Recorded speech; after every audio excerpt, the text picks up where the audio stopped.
Exercise 1.1 के question number 2 को solve करने जा रहे हैं। तो आज का जो हमारा लेक्चर है वो लेक्चर नंबर 2 है। सो क्वेश्चन नंबर 2 में है कि write down the following sets into tabular form.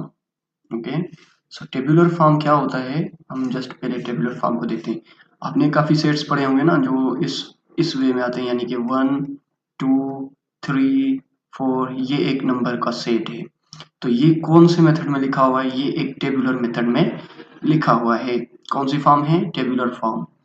तो यानी कि आपको जो भी फॉर्म्स में गिवन हो उनको जस्ट इस फॉर्म में, टेबुलर फॉर्म में चेंज करना होगा। अच्छा, फॉर्म्स कितनी होती हैं, एक टेबुलर फॉर्म है, एक था tabular form and form form first वो थी जो कि यहाँ पे है tabular form, and second form कौन सी होती है, सेट बिल्डर फॉर्म या डिस्क्रिप्टिव फॉर्म को बोलते हैं हम डिस्क्रिप्टिव फॉर्म, और तीसरी होती है सेट बिल्डर फॉर्म। ठीक है, सेट बिल्डर फॉर्म। तो तीन फॉर्म होती हैं। जो टेबुलर फॉर्म होती है वो ये हमने यहाँ पे मैंने लिखी है वो, और जो सेट डिस्क्रिप्टिव फॉर्म है ये आपको जो सेंटेंस गिवन दिए हुए हैं, ये सेंटेंसेस को हम जो सेंटेंस की फॉर्म में एक सेट गिवन हो उसको सेट डिस्क्रिप्टिव फॉर्म, बाकी जो सेट बिल्डर फॉर्म है ये एक नोटेशन या एक सिंबल के अंदर आता है। तो हम जो डिस्कस कर रहे हैं वो सेट टेबुलर और सेट डिस्क्रिप्टिव फॉर्म। आपको ये सेट डिस्क्रिप्टिव फॉर्म में गिवन है, आपको सेट टेबुलर फॉर्म के अंदर चेंज करना है। मैंने इनके आंसर भी पहले ही लिख दिए हैं।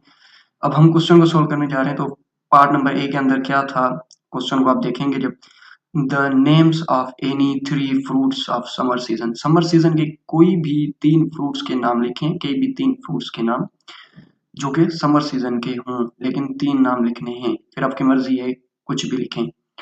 तो समर सीजन के अंदर तो मेनी फ्रूट्स होंगे, लेकिन आपको कोई भी 3 नाम लिखने हैं। तो मैंने यहाँ पे लिखे हैं मैंगो, गावा एंड एप्पल। तो आपकी मर्जी है आप जो भी लिखें, या फिर जो आप चेंज करना चाहें इस सेट को, तो आप उसका आंसर जो भी आपके समझ में आए वो लिख सकते हैं, लेकिन आंसर आपका गलत नहीं होगा। ठीक है, ये थोड़ा क्वेश्चन बड़ा है, हम इसको थोड़ा वीडियो भी हमारी बड़ी हो सकती है। ओके, बी के अंदर देखें, name of the month, name of the months of year with only 3 days. जो साल के अंदर जो मंथ होते हैं उनके कोई ऐसे नाम बताएं जिनके अंदर डेज सिर्फ 30 डेज हों। कौन से मंथ होंगे, कौन कौन से वो मंथ हैं जिसमें 30 डेज आते हैं, तो वो ये मंथ हैं। पहला मंथ है जून, उसके बाद सितंबर, इसके बाद नवंबर।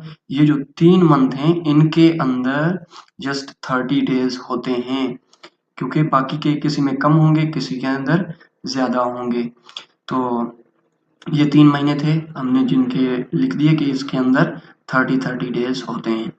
सी के अंदर देखें, set of first 5 6 natural numbers divisible by, अच्छा डिविजिबल बाय 5 था, यहाँ पे 5 नहीं लिखा हुआ, लिखा हुआ है, ठीक है, डिविजिबल बाय 5। सो थोड़ा मैं इसको ऊपर कर लेता हूँ। यहाँ पे देखें, तो 5 का डिविजिबल का मतलब है कि ऐसे कोई भी नंबर लिखें जो 5 से डिविजिबल हो। तो 5 से डिविजिबल होता है, इसके लिए मैंने इसको लिख दिया। 10 को भी 5 से डिवाइड करेंगे तो आंसर 2 आता है, ये भी डिवाइड होता है। 15 भी 5 से डिवाइड होता है जिसका आंसर 3 आएगा। ये भी 5 से डिवाइड होगा, ये भी 5 से, ये भी 5 से।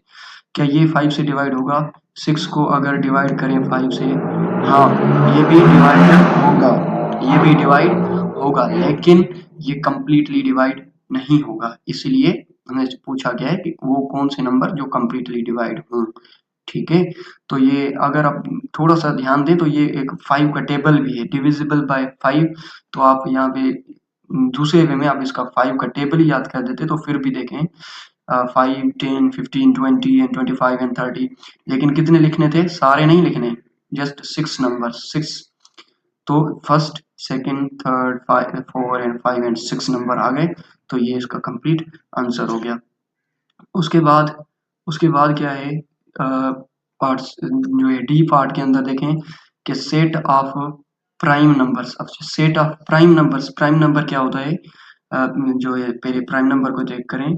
कोई भी ऐसा नंबर जिसके जस्ट 2 फैक्टर हों, ठीक है, कोई भी ऐसा नंबर सोचें जिसको सिर्फ 2 टेबल लगें, यानी कि अगर 2 है तो इस पे कितने टेबल लग सकते हैं, 2 पे कितने टेबल लग सकते हैं। ओके, मैं इसका थोड़ा कलर चेंज कर देता हूँ। ओके, 2 पे कितने टेबल लग सकते हैं, ये मैंने 2 लिखा। 2 पे कितने टेबल लग सकते हैं, 2 का 1, 2 का खुद का ही लग सकता है और 1 का लगता है।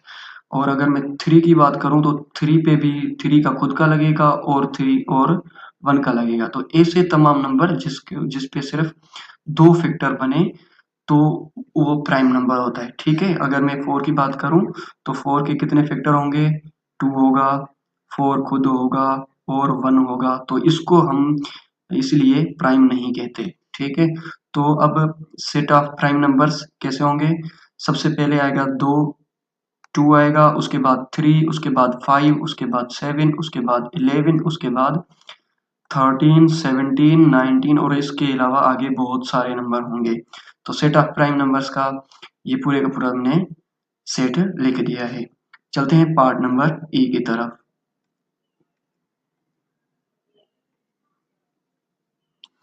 ओके, तो आ गया part number E. So set of 2 consecutive hot months of a year which start with J। जो ईयर के अंदर कोई ऐसे मंथ बताएं जो गर्म भी हों सबसे ज्यादा, ठीक है, सबसे ज्यादा हॉट, ये लिखा हुआ ना हॉट, तो सबसे ज्यादा हॉट भी हो और जिसका नाम जे से स्टार्ट हो, ठीक है। तो वो जस्ट 2 नंबर ही हैं, एक जून एक जुलाई। आपको पता है आपकी जब वेकेशन भी होती है 2 मंथ की, तो वो भी इस मंथ में होती है। और वो क्यों होती है गर्मियों की, तो वो क्योंकि ये इनमें बहुत गर्मी होती है, इसका मतलब है कि ये 2 महीने जो हैं वो गर्म भी महीने हैं, इसलिए इनके जो है वो नाम भी इनका जे से ही स्टार्ट है। तो ये कौन से हैं, हॉट मंथ हैं दोनों, इसीलिए हमने इनको आंसर में लिखा है। क्लियर, तो कौन से आंसर में आएंगे, जून एंड जुलाई। एफ पार्ट के अंदर set of positive even number less than 20, positive even number, even तो आपको पता है 2, 4, 6, 8 एंड उसके बाद 10, उसके बाद 12, उसके बाद 14, इस तरीके से सारे नंबर, ठीक है।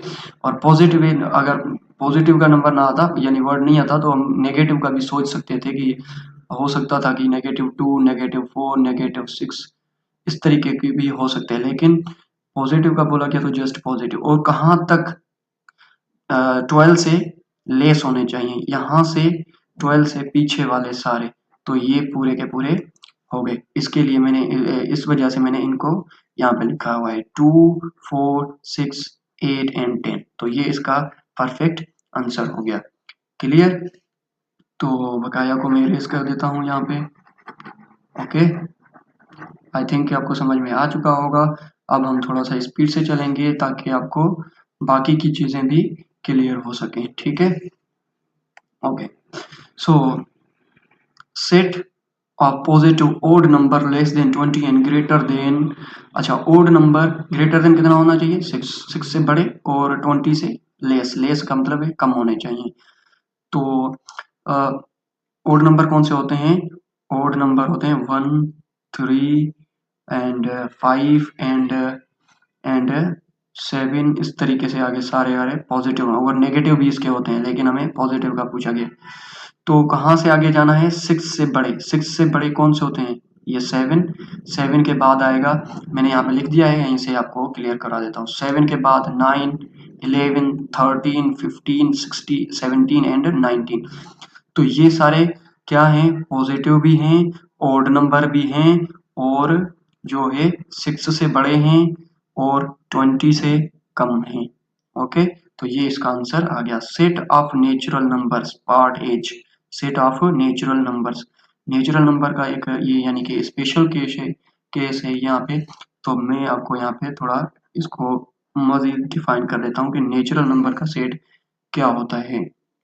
यानी आपके पास ऐसा सेट, ऐसा कोई भी सेट जिसका स्टार्टिंग वैल्यू 1 होना चाहिए। ओके, आई थिंक आपको क्लियर हो गया। एक ही मतलब मैं आपको क्लियर करा दूं कि यानी कि स्टार्टिंग एलिमेंट 1 होना चाहिए, फिर 2 3 4, फिर आगे जो भी आपने काउंटिंग सीखी है 5 6 और इसके अलावा आगे सारे, तो ये कौन से नंबर होते हैं, ये होते हैं नेचुरल नंबर का कंप्लीटली सेट है। और अगर ये स्टार्टिंग वैल्यू जीरो से स्टार्ट होता और आगे से 1 2 3 4 ये पूरे के पूरे, तो ये होता है होल नंबर का सेट, ये होता है होल नंबर का सेट। लेकिन हमें नेचुरल का पूछा गया तो हमने सेट को 1 से स्टार्ट किया, 2 3 4 5 6 और आगे के सारे नंबर, इसका मतलब है आगे सारे नंबर होंगे। उसके बाद है पार्ट आई, जिसके अंदर पूछा गया कि set of different kind of triangles according to their angles. अच्छा, ट्राइंगल्स के टाइप बताएं जो मुख्तलिफ होने चाहिए, किसकी वजह से मुख्तलिफ होने चाहिए, एंगल की वजह से, एंगल की वजह से उनकी थोड़ी शेप जो होगी वो मुख्तलिफ होगी। तो हमने यहाँ पे नाम लिखा है इसका राइट एंगल, यहाँ पर राइट एंगल ट्राइंगल भी बोल सकते हैं, ठीक है। राइट एंगल है, एक्यूट एंगल है और ऑब्ट्यूस एंगल है। तो इनके बारे में भी मैं आपको बता देता हूँ कि राइट एंगल यानी जो एक एंगल होता है वो कंप्लीटली एक एंगल 90 का हो तो हम उसे कहते हैं कि राइट एंगल ट्राइंगल। और उसके बाद एक्यूट एंगल क्या होता है, एक्यूट एंगल मैंने यहाँ पे देखें नाम भी इसके लिख दिए, ए यानी कि acute angle, R right angle और ओ क्या है, ऑब्ट्यूस एंगल, ठीक है। एंगल ट्राइंगल मतलब, ठीक है, ओके। तो ऑब्ट्यूस का मतलब है, एक्यूट का मतलब है कि वो जो 90 का था उससे थोड़ा कम होना चाहिए। ये अगर इसकी एंगल देखें, यहाँ से अगर इसकी एंगल देखें ये 90 से कम होगी, ये 90 की है, इसके अंदर ये 90 की है, ये 90 से कम है। और यहाँ पे आके अगर आप ऑब्जर्व करें ये 90 से बड़ी है, ये एंगल क्या है, 90 है, ये 90 है, ये जो है लेस है 90 से, और ये क्या है, ग्रेटर है 90 से, ठीक है। ये ग्रेटर है 90 से, तो ऑब्ट्यूस क्या होती है, ग्रेटर होती है, ठीक है। और इस वजह से हमने ये ट्राइंगल के नाम भी लिखे थे, हमें जस्ट नाम लिखने थे, लेकिन मैंने आपको क्लियर कराने के लिए शेप भी बता दी और इनका कॉन्सेप्ट भी आपको बता दिया है, ठीक है। तो अब हम बढ़ते हैं अपने पार्ट आई हो गया, पार्ट जे की तरफ। Set of prime numbers greater than 5 and less then 23। तो प्राइम नंबर मैंने बताया जिसपे जस्ट कितना टेबल लगे, खुद का लगे। तो पूरे के पूरे प्राइम नंबर कौन से होते हैं, अगर मैं लिखूं 2 3 एंड 5, उसके बाद 7, उसके बाद 9 नहीं होता, उसके बाद 11, फिर 13, फिर 17, फिर 19, फिर 23 और फिर इसके आगे। लेकिन अब देखें यहाँ पे हमें क्या पूछा गया कि 5 से बड़ा होना चाहिए और 23 से छोटा होना चाहिए। तो ये 5 से बड़ा कौन सा नंबर यहाँ से स्टार्ट हो रहा है और यहाँ तक 23 से पीछे होने चाहिए, तो यहाँ पे हमने इसको कम्प्लीटली लिख दिया, ठीक है। अब देखें मैंने यहाँ पे इसको लिख दिया, 7 आएगा, 11 आएगा, 17 आएगा और 19। तो ये इसका कंप्लीट सॉल्यूशन हो गया। और उसके बाद के पार्ट के अंदर देखें the set of first 9 whole numbers. Whole number को भी मैंने यहाँ पे डिफाइन कर दिया था, यहाँ पे देखें होल नंबर्स कौन से हो गए, जो 0 से स्टार्ट हो, ऐसा सेट जो 0 से स्टार्ट हो और फिर 1 2 3 4 5 सारे, तो उसको हम होल नंबर कहेंगे। और यहाँ पे देखें तो ये होल नंबर स्टार्ट 0 है इसलिए होल नंबर है, और सारे के सारे कंप्लीट नंबर हैं। लेकिन कहाँ तक जाना है, जस्ट 8 नंबर्स तक जाना है। तो ये first, second, third, fourth, fifth, sixth, seventh and eighth term तक हम आ चुके हैं, ठीक है। तो ये हो गया कंप्लीट। कितने नंबर हैं, 1 2 3 4 5 6 7 8 9, ठीक है। फर्स्ट 9 नंबर तक बोला गया था, हमने 9 नंबर कंप्लीटली लिख दिए हैं और कौन से हैं, होल नंबर्स। अच्छा, बढ़ते हैं अपने नेक्स्ट पार्ट की तरफ। नेक्स्ट पार्ट के अंदर क्या है, नेक्स्ट पार्ट के अंदर है एल पार्ट है, जिसके अंदर हमसे पूछा गया है कि set of first 5 even numbers which is divisible by 2 and 4। ऐसे इवन नंबर बताने हैं जो कि 2 से भी डिवाइड हो और 4 से भी, दोनों से डिवाइड होने चाहिए। और अगर मैं अब देखें इवन नंबर 2 भी है तो वो 2 से डिवाइड होता है लेकिन 4 से डिवाइड नहीं होगा, क्लियर। तो वो 4 से डिवाइड नहीं होगा। इसीलिए इसीलिए ये जो है मिस्टेक हो रही है, तो इसके लिए हमें 2 इस सेट के अंदर नहीं लिखना, इसलिए मैंने 2 को नहीं लिखा। लेकिन अगर 4 की बात की जाए तो 4 को 2 भी डिवाइड करता है और 4 को 4 भी डिवाइड करता है, इसीलिए पहला एलिमेंट 4। और अब देखें 8 किया 8 आएगा, 8 को भी 2 डिवाइड करता है और 4 भी 8 को डिवाइड करेगा, और 12 को 2 भी डिवाइड करेगा और 12 को 4 भी डिवाइड करता है, 12 को 16 को 2 भी डिवाइड करता है और 4 भी डिवाइड करता है। तो ये कंप्लीटली हो गए। 20 को भी 2 डिवाइड करेगा जिसका आंसर 10 आता है, और 20 को जब 4 डिवाइड करेगा तो आंसर 5 आता है। तो ये कंप्लीट, और कितने लिखने थे, जस्ट 5। तो 1 2 3 4 5 तक। ओके, आई होप कि आपको क्लियर समझ में आ रहा होगा। तो ये इसका आंसर था। Okay, set of odd number which are greater than 10 and less than 27। तो ओड नंबर लिखने हैं लेकिन 10 से बड़े होने चाहिए। 10 से बड़ा ओड कौन सा आएगा, 11 ही आएगा। देखें यहाँ पे 11 मैंने लिख दिया।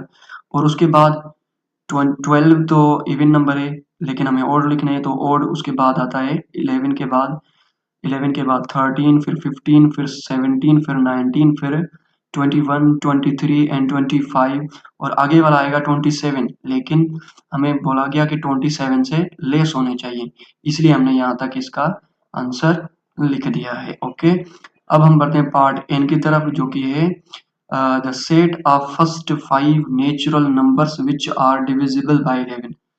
नेचुरल नंबर कौन से होते हैं, जो 1 से स्टार्ट हो, नेचुरल नंबर का सेट जो 1 से स्टार्ट हो और फिर आगे कंटिन्यूस। तो यहाँ से अगर कोई भी नंबर उठाऊं मैं 2, तो ये नेचुरल नंबर है, और ये 11 से कंप्लीट डिवाइड होना चाहिए, लेकिन ये नहीं होगा, इसलिए हम 2 को नहीं लेंगे। लेकिन 2 तो डिवाइड नहीं हो रहा, इसलिए हमने 2 को नहीं लिया। तो अब आगे कौन से नंबर होंगे जो 11 से कंप्लीटली डिवाइड होंगे। 11 से एक 11 खुद ही डिवाइड होगा। जो 22 है, 22 भी 11 से कंप्लीट डिवाइड होगा, और 23 भी 11 को कंप्लीटली डिवाइड करे, 11 से कंप्लीट डिवाइड होगा। 44 भी और 55 भी। तो ये सारे नंबर थे जो 11 से कंप्लीट डिवाइड होते हैं, या फिर ऐसे समझे, ऊपर भी हमने ऐसा ही क्वेश्चन किया, तो ये 11 का ही टेबल है। तो लेकिन हमें कहाँ तक लिखने थे, 5 नंबर तक लिखने थे। तो ये 1 2 3 4 5 कंप्लीट हो गए, ये हमारा इसका आंसर हो गया। उसके बाद वो पार्ट है द सेट ऑफ इंटीजर्स। ये वैसे आपके क्वेश्चन बुक के अंदर नहीं है, मैंने इसको कंप्लीटली आपको अंडरस्टैंड कराने के लिए थोड़ा सा लिखा हुआ है। तो ऐसे नंबर, ऐसा सेट जिसके अंदर सारे के सारे नंबर पॉजिटिव भी हों। देखें दरमियान में 0 होता है, इसके आगे वाले सारे पॉजिटिव, 1 2 एंड 3 4, और इसके आगे वाले, इसके पीछे वाले जो भी नंबर होते हैं वो नेगेटिव होंगे। -2, -3, -4, इस तरीके से यहाँ पे नेगेटिव के सारे बढ़ते जाएंगे। तो प्लस के भी नंबर, माइनस के भी नंबर और 0 भी। तो इस तरीके के सेट को हम बोलते हैं इंटीजर्स, सेट ऑफ इंटीजर्स। ये मैंने पूरे का पूरा कंप्लीटली यहाँ पे लिखा है, लेकिन ये आपके बुक के अंदर नहीं होगा। तो बुक के अंदर ये क्वेश्चन आंसर होगा, इसलिए मैंने ये समझाया है कि जिस तरीके से आपको मैं ये क्वेश्चन कंप्लीटली समझा सकूं। The set of integers lying between -10 and 5। तो -10 और 5 के दरमियान वाले हमें जस्ट नंबर लिखने हैं। तो यहाँ से देखें, अगर आप ना से नोट करें तो 4, फिर 3, फिर ये माइनस के 2, फिर 1। तो आगे आगे अगर यहाँ पे आ जाता माइनस का 9, और इसके पीछे क्या होता माइनस का 8, इसके पीछे माइनस का 7, इसके पीछे माइनस का 6 होता, और इस तरीके से कहाँ तक, -1 तक। और इसके आगे तो हमें पता है, ठीक है।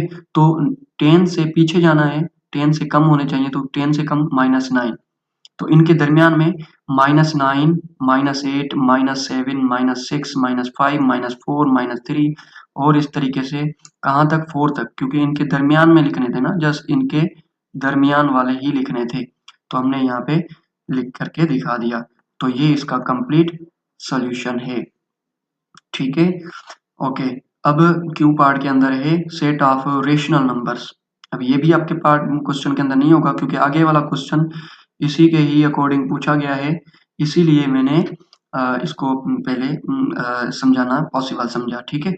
तो रेशनल नंबर का सेट ऐसा सेट है, ऐसा सेट होता है जो, यानी कि कोई भी ऐसा नंबर जिसको आप p अपान q की फॉर्म में लिखें और ये जो नीचे वाला जो q होता है ये q कभी भी 0 नहीं होना चाहिए।